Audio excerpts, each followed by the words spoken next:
Well, the talk title that I picked this week for any of you who I hope are opening your Friday email blast, and if you're not, you might want to choose to open it once in a while, because it is a main way for us to communicate with you and the main way for us to keep giving you the links for connection as well.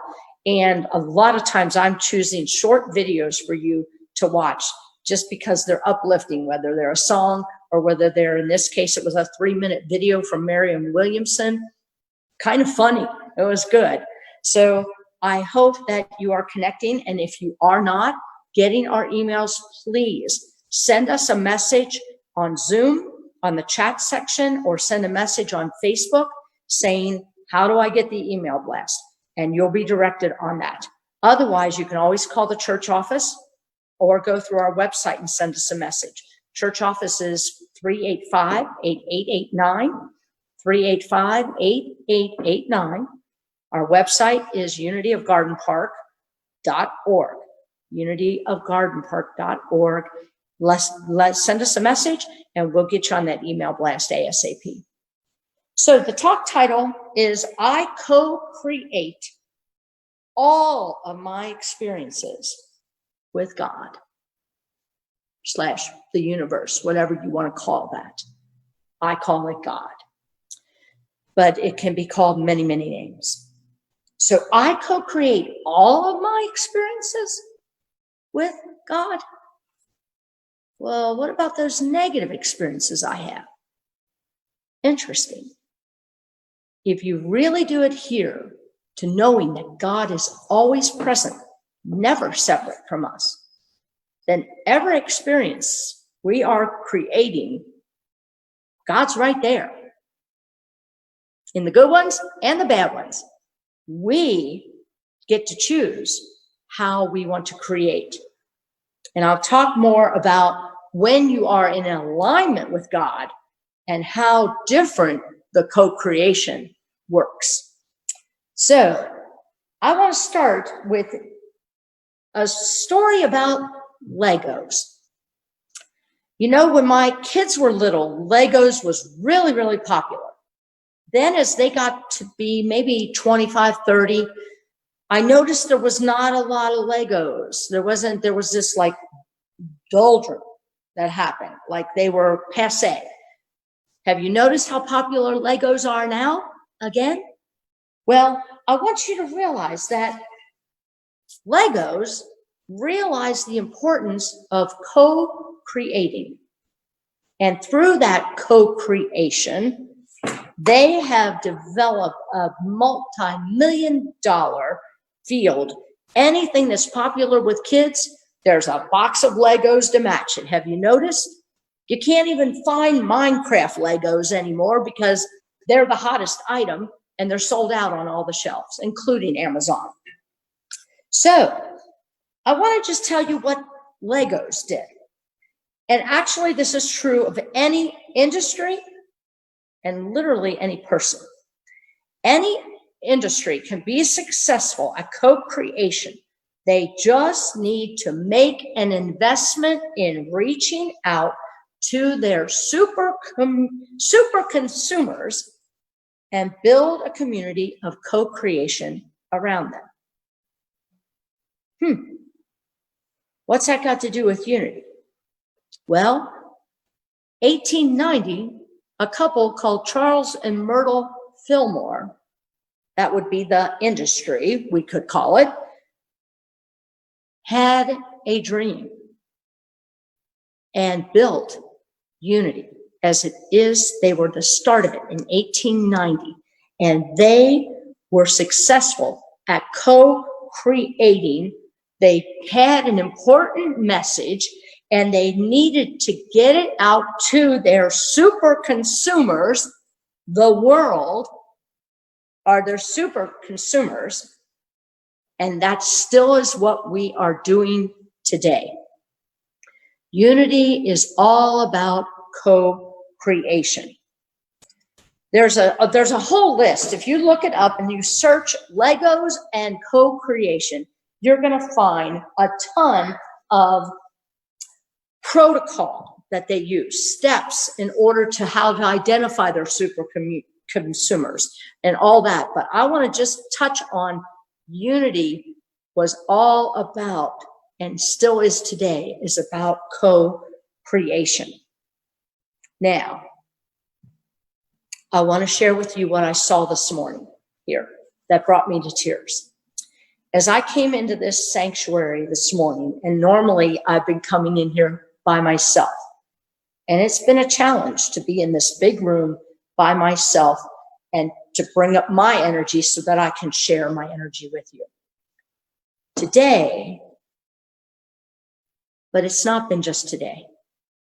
It has been 3 months of a co-creation, working with Kayleen, Adam, Tom Sylvester, and Sandy Malloy, and myself to co-create constantly, ever evolving the best way to produce a Sunday morning service for you to connect and be able to get our unity message out through music, through the teachings, through the talk, through the meditation. That has been our drive. Because why? Because we identified our super consumers. Our super consumers are you. You all and the world are our super consumers. And we are committed to co-create with you for a better world, not only for our world, but a better world for you in your home, a better world for you in your own person. We are committed to that. That's what unity was founded on, and that is what unity is about. And I realized that when I walked into this sanctuary and Kayleen was practicing and Adam had his headphones on like he usually does. And Tom was running around like he usually does, trying to get the best connection. And you know, oh, if I could only show you, there's a little thing right here on this dent that was really bothering Tom this morning. I'm surprised he didn't take a pliers and straighten it out because it really was bothering him. That's Tom, right? We all know that and love that in him. And so it just brought me to tears because I'm like, we have been co-creating together to make something happen, another step closer to being with you. And it just brought me to tears. And it's not stopping because every one of us in this room today are co-creators. And we are committed to supporting our super consumers. And that's you. Now, I'm going to bring in some Abraham Hicks stuff today, but I want you to know when you wake up, and this is true for me, and it's true for many of our master teachers. When you wake up, you are at your highest potential to connect with pure, positive energy. Think about that. But how many of us wake up and we go to the coffee pot, and then we start checking our phone for our apps, what happened during the night on the news. Is there any cute little Facebook post? Did anybody like my Facebook post from last night? Be honest, we all do it, right? It takes a conscious effort when you wake up to stop and just be present. Whether you're sitting, laying in bed, sitting on the side of the bed. I know some of us, we wake up and first thing we got to do is go to the bathroom. I'm saying when you come back, take a moment.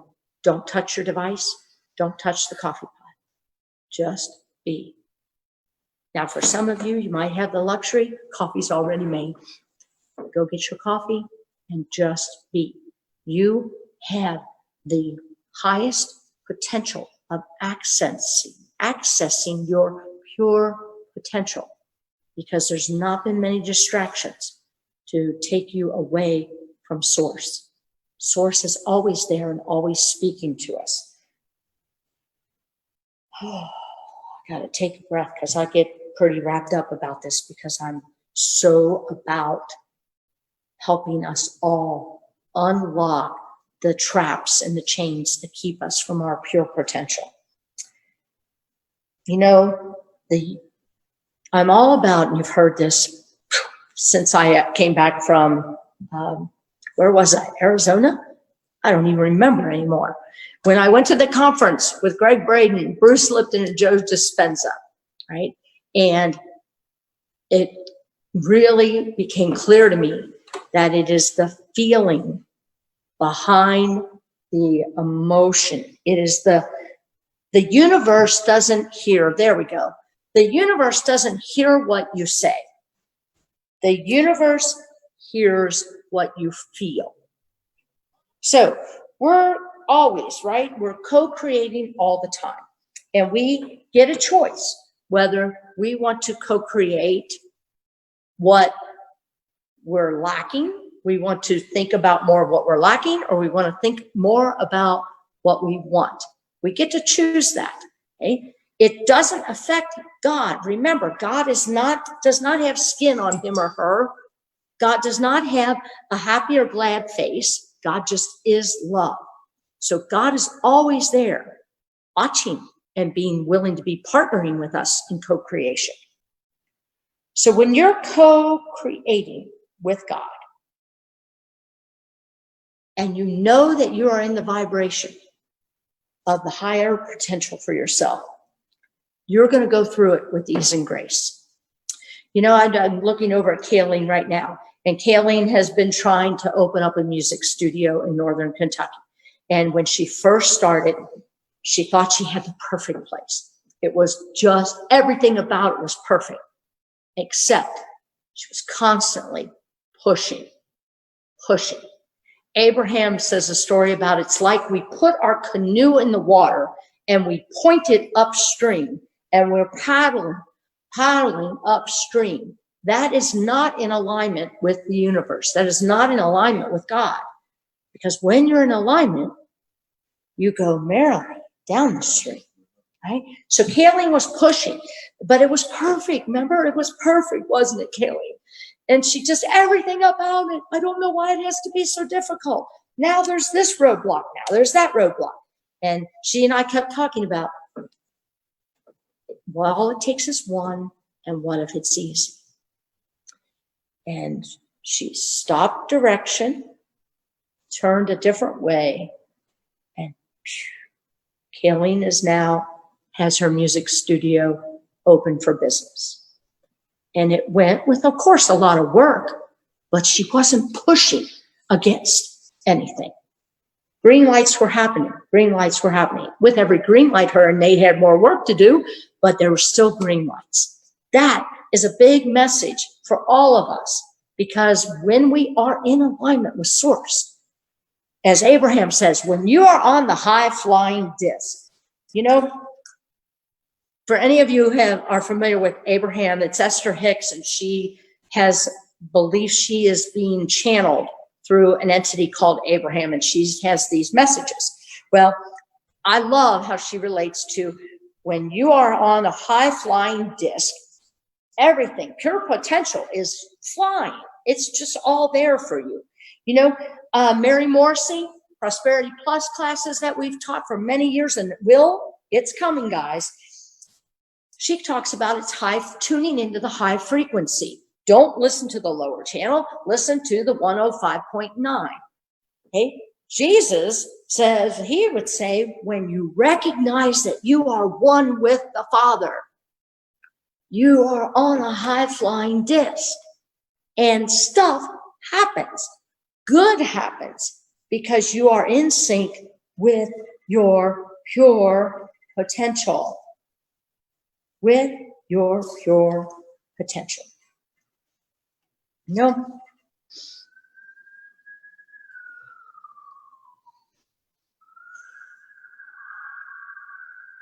We're being called right now to co-create a world that works for all. And we send a blessing to those first responders right now that are going past us on Galbraith Road. We're being called to co-create a world that works for all. You know, Bruce Lipton talks about we're at a tipping point. We are either on the brink of extinction as a planet or on the brink of an amazing transformation. How do we know which way we're going to go? It all has to do with you. And when I say you, and me, it all has to do on where we place our attention, what we are feeling in that attention.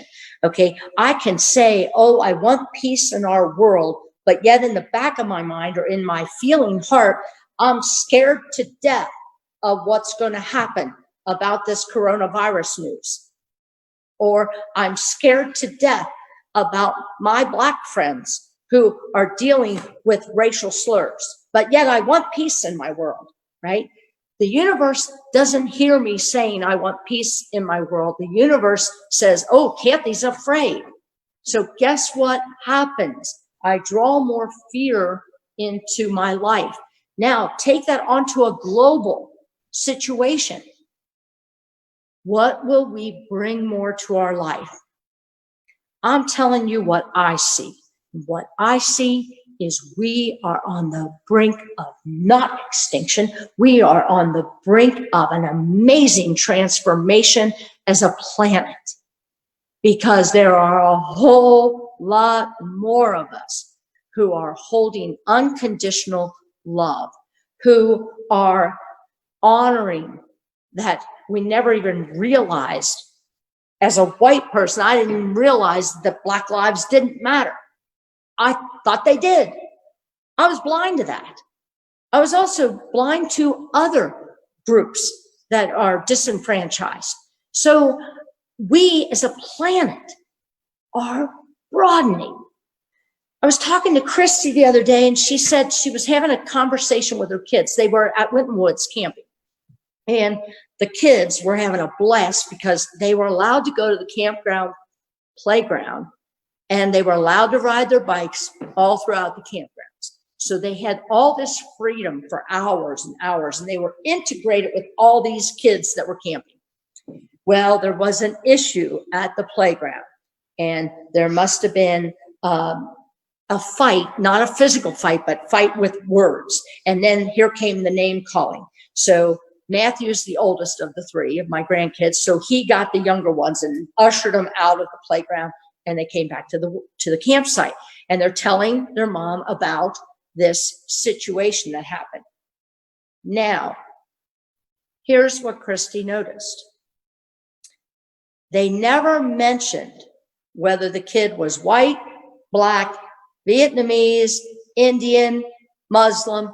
They never, it was just this kid said that, and that kid did this, and that kid punched somebody, and that kid called that kid a name. There was no labels. This is good news. This is really good news. Our younger generation is really going to be called up and be ready for this transformation that we're in. So I want you to realize we are co-creators. Are you hearing this today? You have the power to co-create your little world, because it's got to start here, not the big world. It's got to start here, and then it can start to the next level out and the next level out. But you get to choose where you focus your attention today. I want to leave you. You know, I always like to encourage you, if you're note takers, this is the time to get your pen and paper out, because I'm going to leave you with 3 10-second steps to move towards co-creating a life of more positive experiences, no matter what's going on out there. Okay, so these are 3 10-second steps to move towards co-creating a more positive experience in your day. You ready? 1, float a positive thought through your mind every hour and feel the feeling. That's important. feel the feeling of that thought.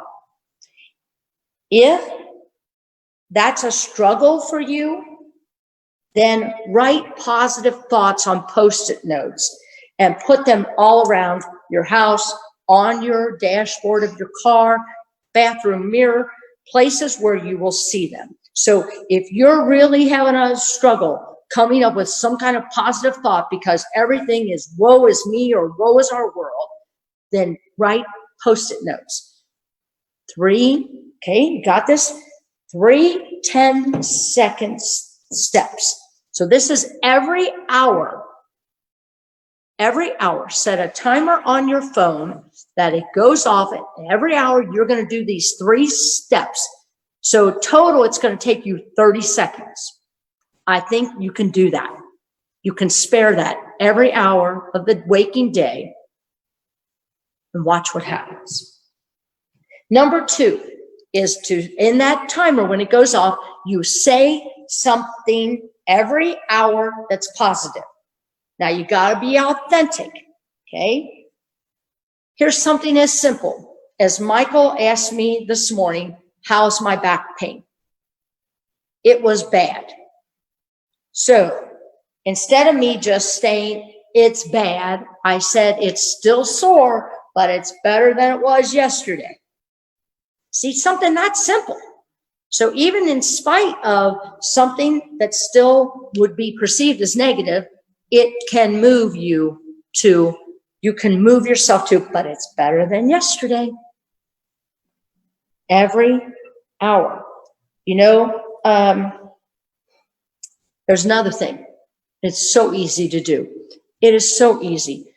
I'm telling you, people who are working in the restaurant business or the drive-thrus, they need positive talk.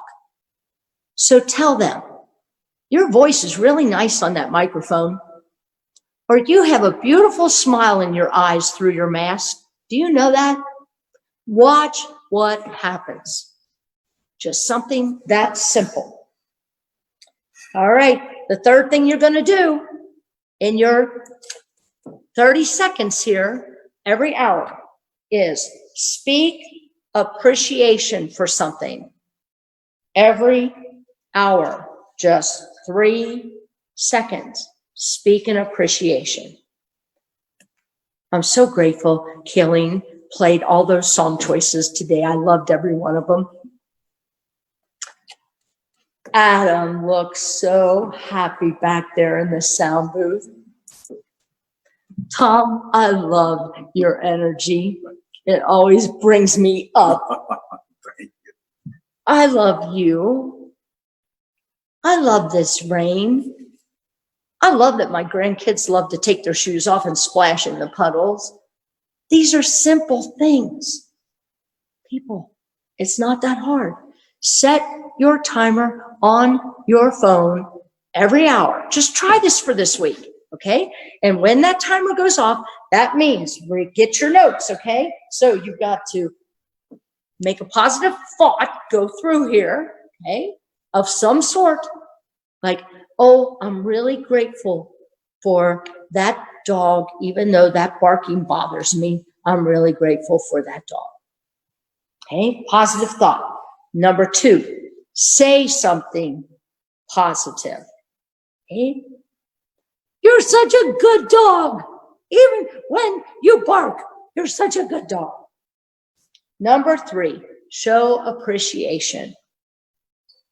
Want a treat? It can be something that simple. Okay, you got it? I'm going to say it one more time. Number 1, it's only going to take 30 seconds every hour. Make a positive thought come through. Okay, say something positive and speak it. Speak appreciation. So this is different than saying something positive.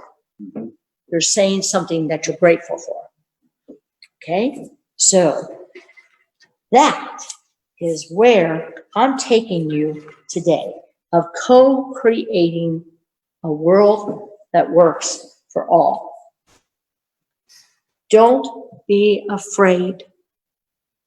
There's nothing to fear but fear itself. You got that?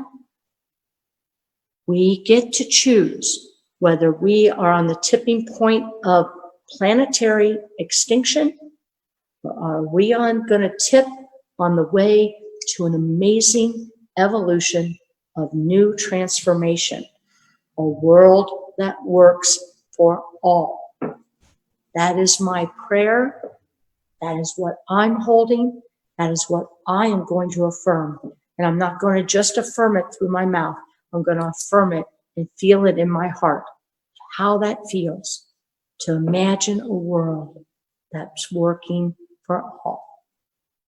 So as I close, I always love to say, Namaste. That Christ presence in me truly sees and honors the Christ presence in each and every one of you. Namaste.